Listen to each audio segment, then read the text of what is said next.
You ever notice how one decision, one stupid, random decision can blow your entire life apart? I'm Jasmine, 26, waitress, Newark born and raised. 3 days ago, my biggest problem was whether I could scrape together rent before my landlord changed the locks. Then I heard the noise. Metal scraping, chains rattling, coming from that alley behind the diner, the one everyone avoids after dark. I should have kept walking, should have clocked out, gone home, minded my business like I always do. But I didn't.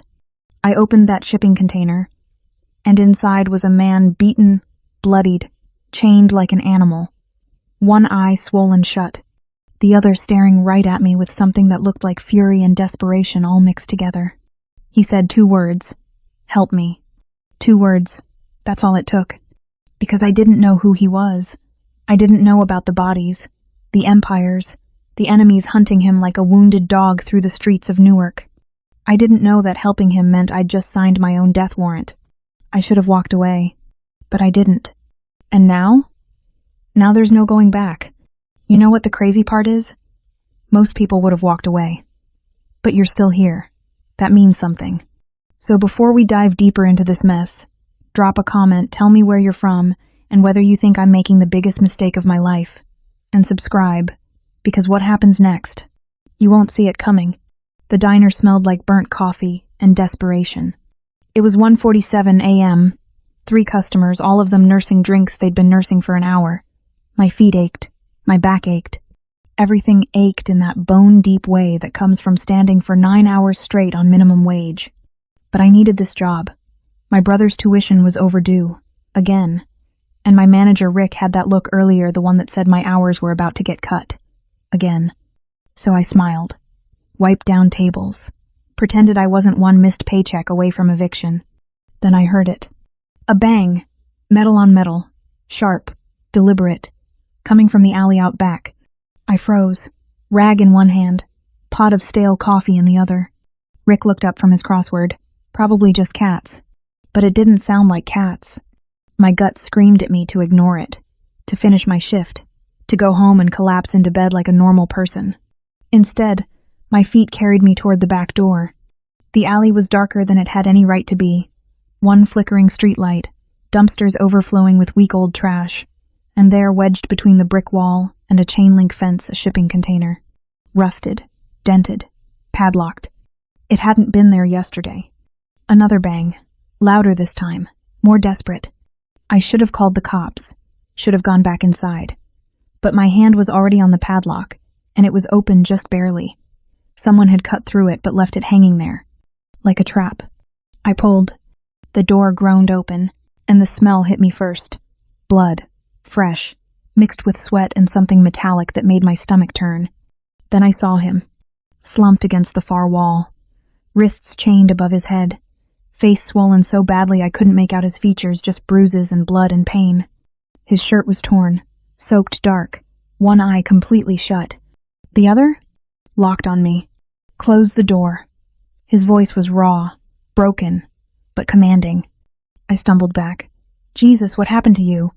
Close. The door. I need to call. No! The word cracked through the air. You call anyone. We both die. My heart stopped. We? He shifted, chains rattling. They're watching, waiting to see who comes. You opened this door. He coughed, spat blood. You're in it now.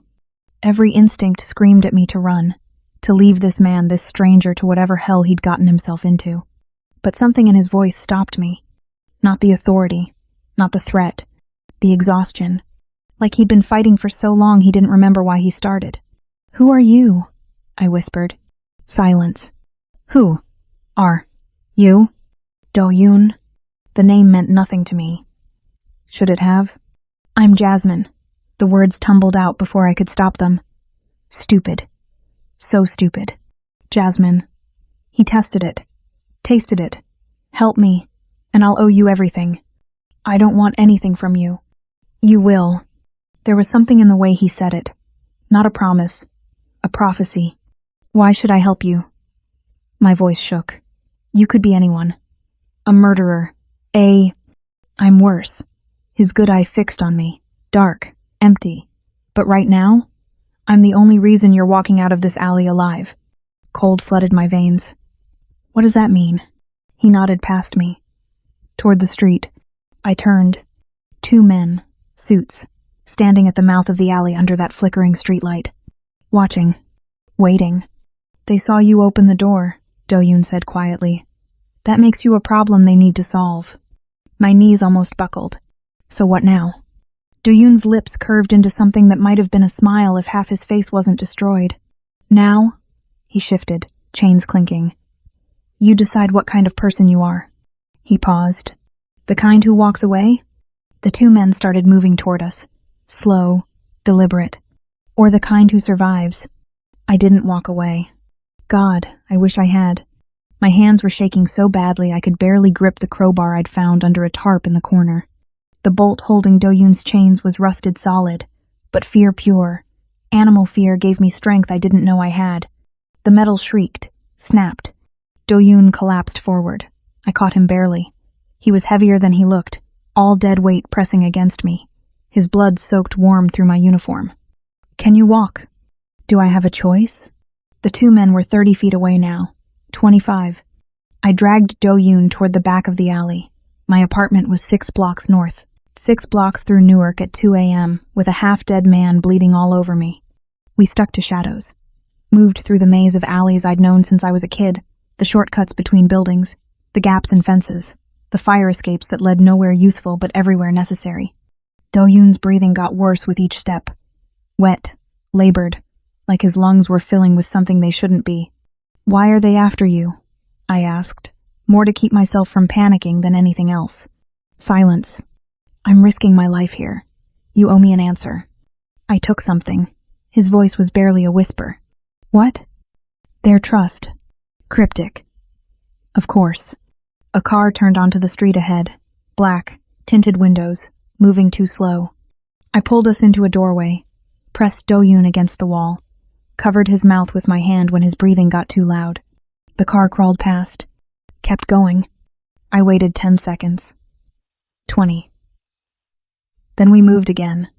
My building finally came into view, 4 stories of crumbling brick and broken dreams. No elevator, because of course not. Stairs, I said. DoYoon looked up. You're joking. You see me laughing? We climbed. By the 2nd floor, my legs were shaking. By the 3rd, I was seeing spots. DoYoon was barely conscious, his weight getting heavier with each step. Almost there, I gasped. Lying doesn't make it true. Complaining doesn't make it faster. 4th floor, finally. I fumbled with my keys, dropped them. My hands were slick with his blood. Come on, come on, come on. The lock clicked. We fell through the door. My apartment was small, studio, barely furnished. 1 couch that sagged in the middle, a kitchen table with 3 legs and a prayer. But it was mine. Safe. Or it had been.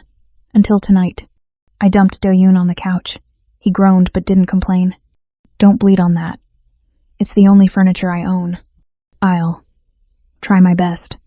I locked the door, bolted it, shoved a chair under the handle, then just stood there, hands trembling, trying to process what I'd done. I'd brought a stranger into my home. A dangerous stranger. A stranger with enemies who wore expensive suits and carried guns. The smell hit me then. Blood. Sweat. The metallic tang of violence. My stomach turned. I ran to the sink and dry heaved. You need a hospital, I said when I could breathe again. I need you to think. About what?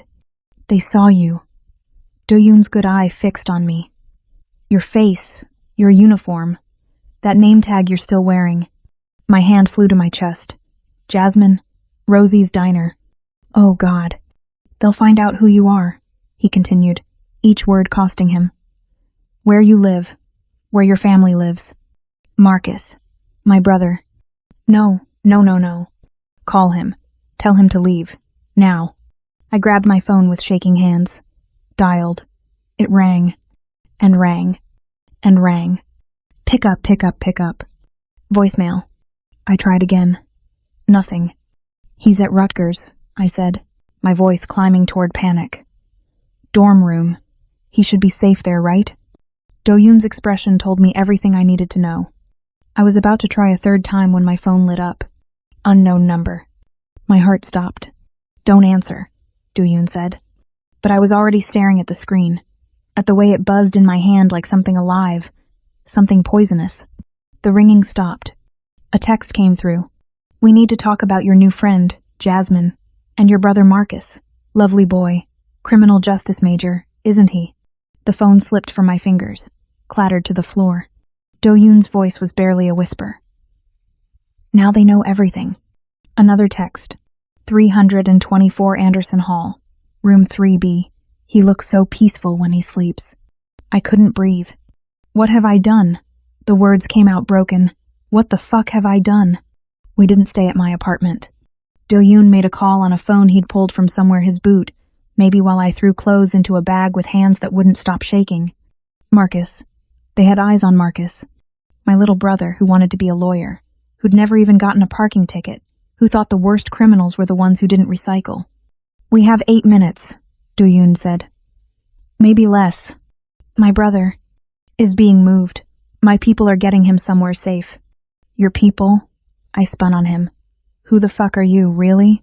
Someone who can keep him alive. That's all that matters right now. We left through the fire escape, down into an alley that reeked of piss and rotting food. My legs felt like water. My chest was so tight I could barely breathe. A black sedan waited 2 blocks away, engine running, windows so dark I couldn't see inside. Get in, DoYoon said. Whose car is this? Someone who owes me. That's supposed to make me feel better? It should make you feel alive. The driver was a woman, Asian, maybe 30. She didn't speak, didn't even look at us. Just drove through Newark like she owned the streets, past abandoned warehouses, through neighborhoods where even the streetlights had given up. We ended up in a basement, some restaurant in the Ironbound, the kind of place that probably served amazing food upstairs and God knows what below. Cold, concrete. One flickering bulb that cast everything in sick yellow light. DoYoon collapsed into a chair. His face was gray, sweating. The adrenaline was wearing off, and reality was setting in. You need a doctor. What I need is for you to listen. He coughed. Red spattered his lips. Those men? They're Jade Serpent, Korean syndicate. They control half the distribution on the East Coast. Distribution of what? Everything. Drugs, guns, people. My stomach turned. And you? I controlled the other half. Controlled. Past tense. I found a first aid kit on a shelf. Started cleaning the cuts on his face. He flinched but didn't pull away. What happened? I asked quietly. I found out they were pushing product into schools, community centers, places where kids go. His jaw clenched. I burned their shipment, 50 kilos. $3 million worth. You what? I have lines I won't cross. He looked at me. They don't. I saw the tattoo then. Black ink snaking from his collarbone down his chest. A dragon coiled around Korean characters. What does it say? His expression hardened. It says I'm bound by blood. It says I chose this life. He paused. It says I'm someone you shouldn't have saved. Too late for that. Is it? Something in his voice made me look up. Our faces were inches apart, close enough that I could see the flecks of gold in his dark eyes, close enough to see the exhaustion, the fear he was trying so hard to hide. Who are you really, DoYoon? A dead man walking, and now you're walking with me. Footsteps. Above us. Heavy. Multiple. DoYoon's hand went to his waistband, pulled out a gun I didn't know he had. Get behind me. DoYoon. Now. The basement door exploded inward. Wood splintering. Hinges screaming. 3 men poured through. Suits. Guns drawn. Professional. The one in front smiled. Cold. Empty. Found you, he said in a thick Korean accent. And you brought a friend. How? Considerate. DoYoon stood, barely, gun raised with a hand that shook from pain and blood loss but somehow still looked steady enough to kill. Lee, DoYoon said. Just the name. Nothing else. Did you really think you could burn our product and live? Lee's eyes slid to me. And dragging innocence into this? That's beneath even you. She's not part of this. She became part of this the moment she opened that container. Lee tilted his head. Tell me, Jasmine, did he tell you what he is? What he's done? I couldn't speak. Could barely breathe. He's killed 16 people that we know of. Probably more. He's destroyed families, ruined lives, built an empire on suffering. And you? DoYoon's voice was ice. You sell poison to children. Lee's smile never wavered. Business is business. Not anymore. No.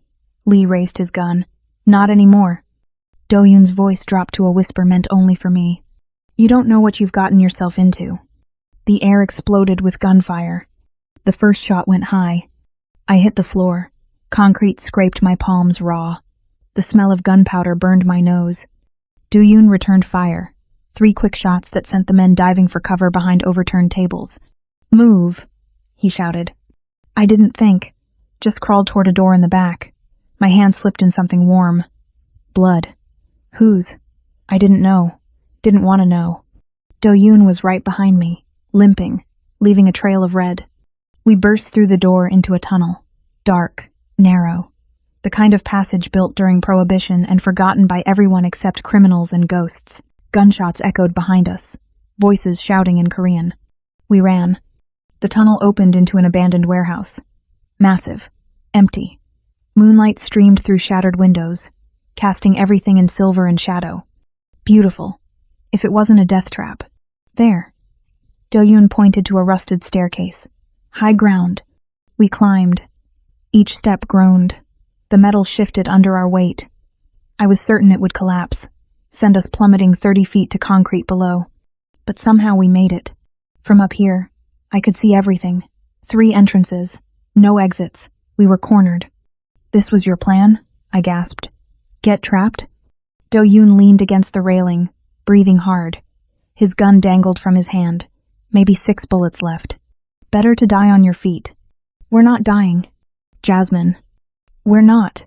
But even as I said it, I heard them. Footsteps, echoing through the cavernous space. They'd found us. 4 men entered. Lee led them, older than I'd first thought. 50. Maybe. Silver hair. A face that could have been handsome if it wasn't so utterly empty of humanity. DoYoon. His voice boomed. You've made this much harder than it needed to be. DoYoon said nothing, just watched. We had an agreement, Lee continued. You broke it. Stole from us. Killed our people. They killed mine first. Business is business. Not when it involves kids. Lee laughed. Cold. Sharp. Such nobility from a man who's built his fortune on suffering. His eyes found me. And you, Jasmine. The waitress. The hero. My blood froze. Leave her out of this, DoYoon said. She put herself in this. Lee smiled. But I'm reasonable. I'll make you an offer. Don't listen to him, DoYoon hissed. Walk away, Lee said to me. Right now. Through that door. We forget you exist. Your brother stays safe at Rutgers. You go back to your life. Everyone's happy. Except DoYoon dies. Well, yes, obviously. My heart hammered. That's not an option. Why? Lee seemed genuinely curious. You've known him for what, 4 hours? 5? He's a murderer, a criminal. He's destroyed countless lives. Why would you die for him? I looked at DoYoon, at this brutal, dangerous man who'd burned $3 million worth of drugs because they were heading to schools. Who'd tried to protect me even when he couldn't protect himself. She's not part of your war, DoYoon said. His voice cracked. Let her go. You don't get to negotiate. I'm giving you one chance. DoYoon pulled something from his jacket. Small. Black. A detonator. Walk away, or I burn it all down. Lee's smile faltered. You're bluffing. Am I? DoYoon's thumb hovered over the button. This warehouse sits on an old gas line. 1 spark. We all go up. Silence. Heavy. Suffocating. You'd kill yourself? Lee asked. I've been dead since you chained me in that container. DoYoon's voice was flat, empty. This is just choosing how I go. Lee's eyes narrowed, then shifted to me. Last chance, Jasmine. Walk away. Live your life. Or die here with a monster. I looked at the detonator. At DoYoon. At the 30-foot drop below us. You think you can walk away? Lee's voice turned soft. Dangerous. You're already too deep. The moment you opened that container, you became part of this world. There's no going back. He was right. I'd known it from the beginning. So I made my choice. I stepped closer to DoYoon. Then I guess we're both monsters now. Lee's smile died. Kill them both. I grabbed the detonator from DoYoon's hand. New deal, I called down. My voice didn't shake. You let us both walk out, or I press this button and none of us walk anywhere ever again. Lee stared at me, calculating. You won't do it. My thumb found the button. Try me. The silence stretched. 5 seconds, 10, 20. Then Lee lowered his gun. Stand down, he said to his men. They hesitated, confused. I said stand down. The guns lowered. You've got courage, Jasmine. I'll give you that. Lee's smile returned, colder than before. Fine. You walk, both of you. But understand something, this isn't over. He took something from us. That debt doesn't vanish because a waitress with a death wish decided to play hero. What did he take? I asked. Lee's eyes glittered. Ask him. If he's man enough to tell you the truth. He turned, started walking toward the exit. His men followed like well-trained dogs. Just like that. They left. I didn't lower the detonator until I heard their car pull away. Then my legs gave out. I collapsed against the railing. The device clattered from my hands. Jasmine. Don't. My voice broke. Just don't. DoYoon slid down beside me. We sat there in silence. Two broken people on a rusted catwalk, covered in blood and regret. There are no explosives, he finally said. What? The detonator. It's a prop. I've carried it for years. For leverage. I stared at him. Then I started laughing. Hysterical. Broken laughter that turned into sobs. We almost died over a fake bomb. But we didn't die. No, we didn't. I wiped my eyes, smeared blood across my face. What did you really take from them, DoYoon? Silence. Long enough that I thought he wouldn't answer. Their shipment wasn't just drugs, he said quietly. It was girls. 16 of them. Teenagers trafficked from Korea. They were going to be sold. My stomach turned to ice. I burned the drugs. But the girls... He looked at me. Really looked at me. I got them out. Found them safe houses. New identities. A chance. And they want revenge for that? They want revenge because I cost them $12 million and embarrassed them. His laugh was bitter. The girls were just inventory to them. I couldn't speak. Could barely process. You're still a monster, I finally whispered. I know. But maybe. I hesitated. Maybe monsters can do good things too. Something shifted in his expression. Vulnerable, raw, human. You should go, he said. Back to your life. Your brother. Pretend this never happened. Can I? No, but you can try. He pulled out a phone, made a call. 20 minutes later, a car arrived. Clean, unmarked, keys in the ignition. Take it, DoYoon said. There's cash in the glove box. 50,000. Enough to disappear if you need to. New city, new life. What about you? I have to finish this. Make sure they never come for you or Marcus. How? You don't want to know. We stood by the car. Dawn was breaking. Pink and gold streaking across the Newark skyline. A new day I didn't think I'd see. Thank you, I said, for protecting those girls.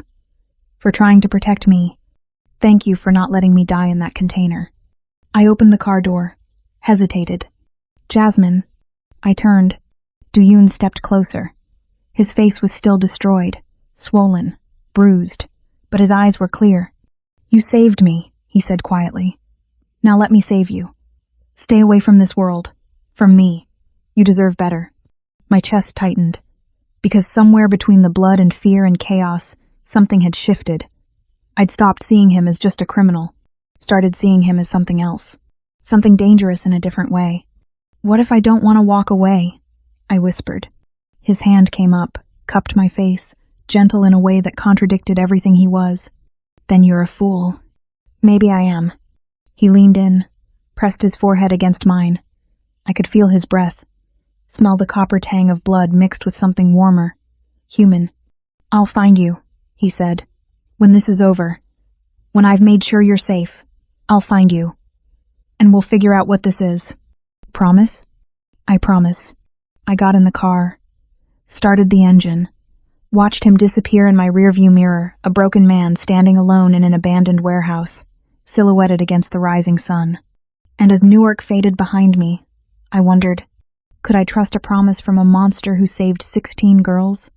Did I even have a choice? 3 weeks later, my phone buzzed. Unknown number. My heart stopped. Then, I kept my promise. Are you ready for yours? I stared at the message, at the choice in front of me, the life I'd left behind, or the monster I couldn't forget. I typed 3 words. Tell me where.